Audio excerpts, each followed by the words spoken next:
Hey traders, Akil Stokes here, and welcome to the Trading Coach Podcast. This is something I've been wanting to do for a while, and I'm so excited to get it going, and I'm even more excited that you decided to join me and support. In this podcast, we're going to mainly focus on trading and trading education, but we're also going to cover topics such as entrepreneurship, real estate investment, mindset, positivity, maybe a little sports talk as well. In this initial episode, I want to give you an introduction, let you know what you can expect from the podcast, and really give you some background information on myself. But first, do me a favor, head over to iTunes, leave me a review, give me a ranking, and let's grow this into the biggest podcast ever. Hey traders, my name is Akil Stokes, and welcome to episode 0 of the Trading Coach Podcast. The purpose of this episode and why I labeled it 0 is because I want to take the chance to really just give you an introduction. Many of you guys listening to this have been supporters for years, and I appreciate the support, by the way, but many of you guys are new since this is, well, my first time on the podcasting type of platform. And I think it's important that you know a little bit about my story, and it's important that you get the chance to kind of know what you should expect from this podcast. So first and foremost, I am a professional Forex trader. I'm also a trading coach. I've been in the investment industry or side of things since 2007. Not necessarily successful right away, but that's when I got my start.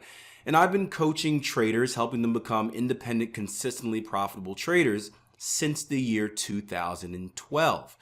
And because of that, I deal with, I've worked with thousands of traders across the world from hundreds of countries. So I deal with a lot of different questions on a daily basis. Some from paid clients who are taking our training courses, others from random people on the internet that just want to learn.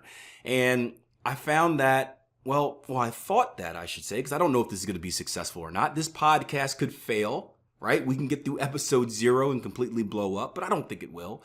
But I look at the podcasting platform as a place for me to continue to share the type of knowledge that I get. And it's a lot easier to do so versus recording a YouTube video or writing another blog post, since people don't tend to read anymore. So that's my goal here, to help you become a better trader, as well as give you an inside look at my journey as a professional trader, right? I started tracking my journey ever since I was struggling. That's kind of how I got into the education side of things. And I believe that my journey is far from over. I will never be a perfect trader. I will try as hard as I can to be, but I'm always learning. I'm always making adjustments as far as trading goes, as far as other topics that we'll cover here, as far as the entrepreneurial side of things in general, real estate investing in general, just mental mindset, psychology, positivity, all of that stuff. I'm growing each and every day, and I'd like to share that with you guys. So the plan is for this podcast to be released twice a week, so each and every week on a Monday and a Thursday. And I'd like to keep the episodes to about 20 minutes max. I think about 10 to 20 minutes. I know you guys can get kind of long-winded if you haven't noticed already. I know you guys have a short attention span, so I think quick little nuggets is going to be the best way to have the message stick with you. Now, a little bit about my history. I told you guys that I started back in 2007. Really, I don't have any type of formal investment background. I think my story is pretty cool because it's not traditional, right? I didn't take the traditional route of going to college to learn about economics in the markets. I didn't do an internship on Wall Street or work for any big bank. I really kind of fell into trading by accident, right? I was in the unfortunate position where I graduated right at the start of what's now being called the Great Recession here in the US. So I graduated and essentially nobody was looking to hire me. So what I did was I had a free summer all to myself, which was amazing until you realize that, bills have to be paid and whatnot. But I spent my first summer out of college really shadowing a local millionaire. And I didn't know he was a local millionaire at the time, but he was a very, very close family friend to my girlfriend, now wife. And I heard he was successful. He was in the real estate investments. He was into the markets. He wanted to meet me mainly because he said I sounded like I had an interesting mind for business. Between me and you, I think that he was trying to vet me to make sure that I was okay to date his granddaughter. But either way, we ended up clicking. We shared a lot of similar thoughts. We had the same type of business mindset. And I decided that, hey, what better way to become successful myself than to follow someone that has already done it and just learn. So I spent the entire summer learning from this guy. I would go into the office in the morning. I would just sit there, right? Like a fly on the wall, sit there and just take notes and observe and listen to how he handled himself in meetings, listen to what he did with phone calls, listen to how he evaluated the markets, follow him around, just any type of thing I could, right? I would try to sponge information. And that eventually led me to get started in investments, mainly the stock market. And I had a pretty good run in the stock market. I still think in hindsight, it still bothers me. I don't know if I was actually skilled or if I just happened to buy at the right time, right? Everything was cheap around 2007, 2008. So maybe I just bought at the right time. But it worked out and I got pretty good at investments. And more importantly, I started to develop a passion for it. So yes, I was making some money, not anything significant enough to be life-changing, but I was making money, which was good. But I started to love the game, right? I started to love the puzzle of establishing ideas, researching those ideas, trying to figure out when and where and why to buy, or when and where and how to sell. And then watching that game unfold. I am a big sports nerd, as you will find out shortly. And throughout these episodes, right, I talk a lot about sports. A lot of my analogies are sports related. So for me, it was kind of like game planning for your match, game planning for your game. And then instead of actually physically being there on the field or the pitch to play it out, you're just watching it unfold in the charts, which is really cool to me. And I still have that mindset of the market is a puzzle that will never be completely solved, yet it's encouraging and motivating enough that we come in each and every day and try to get closer and closer and closer to finding all those pieces. So I had a good start in the stock market, and I loved what I did. The problem was I wasn't making enough money to make it a career. I still had to work jobs in order to feed myself and in order to live. And that led me to trying different routes. I went from investing in stocks longer term to trying to do penny stocks, right?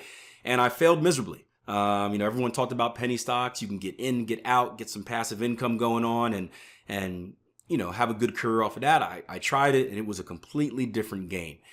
And eventually I had a friend of mine that introduced me to the Forex market. I had no idea what Forex was. He told me, hey, you can trade money. I'm like, that doesn't make any sense, right? So I use money to trade money. Like it sounds like a scam to me. Then he explained it to me. And of course I went on to internet land and I researched it. And what do you think the first thing I saw was? Videos of dancing girls and private yachts and fancy cars telling me how in Forex I can take a little bit of money and turn that little bit of money into a massive amount of money in a very short period of time. And I was like, yeah, I'm in. I want that. I'm good at investing, right? This Forex thing is easy. This is the path out. This is the path for me to go from rags to riches very quickly. So I jumped into the Forex market thinking I was great. And eventually I was slapped in the face with reality. I started losing money pretty quickly. And I went through this cycle for a pretty long period of time where I would continue to learn and I would do very, very well on demo accounts. So when trading with fake money, I was very, very good with fake money. But each and every time I started trading with live money, the exact opposite. I didn't know anything about trading psychology at the time, but looking back, trading psychology was my main issue. That and the absence of a tried, true, tested trading plan. I was kind of just going in there off of feel and what do I think? What do I hope? What do I wish is going to happen? And I struggled in trading for quite a bit. And at the same time, I'll say this. One of the reasons there was never that urgency to get a lot better because again, I was working 3 jobs at the time. And again, being a kid that had recently come out of college, I was still in graduate school as well. I was working 3 jobs, making about $30,000 a year, which was a massive amount of money, more money than I've ever seen. Add to that I was living in an apartment, sharing it with, 3 roommates, 4 roommates. I think 3 of them paid rent. One was just there. I was essentially living for free, so I didn't have a lot of bills or anything like that. So the money was good. And I don't know what changed it. Perhaps it was the busy schedule. My schedule was typically like this. I'd wake up in the morning, try to get some trading done. And then from about 7:30 to about 3 p.m., I would work in the school district. I worked with children that had mental and behavioral health issues, which, by the way, one of the most rewarding periods of my life. I was so educated on people with disabilities. I look at them completely different now. It also helped a lot with patience in the market. So it helped me as a trader, helped me massively as a person. Best period of my life by far. But I worked there from about 7:30 to 3. I then had about a half an hour commute to a local university where I worked as a track coach from about 3:30 to about, let's say, 6 o'clock each day, right? I was taking grad courses, so then I would go straight from track practice to a grad class, 6 to 9. And then, but wait, there's more, right? At night, I would moonlight as a janitor. So I would clean banks and I would clean preschools. And it was probably in the middle of cleaning a dirty toilet at a preschool, which, by the way, kids leave the most disgusting things in the most interesting places when you're dealing with daycares and preschools. But it was probably somewhere in the middle of me unclogging a toilet that was sitting there and simmering for hours and hours, waiting for me to approach it, that I realized this is not what I want to do for the rest of my life. I am burning myself to death. And I was young. I'm 21, 22 years old. So I had all the energy in the world to be working whatever 16-hour days. But I started thinking in the future, and I'm like, well, I do want to have a family one day. And I am going to get older and more tired. I do want to have free time to do stuff that I want to do. I don't necessarily want to be working this much, and I don't necessarily want to be pulling stuff out of toilets for the rest of my life.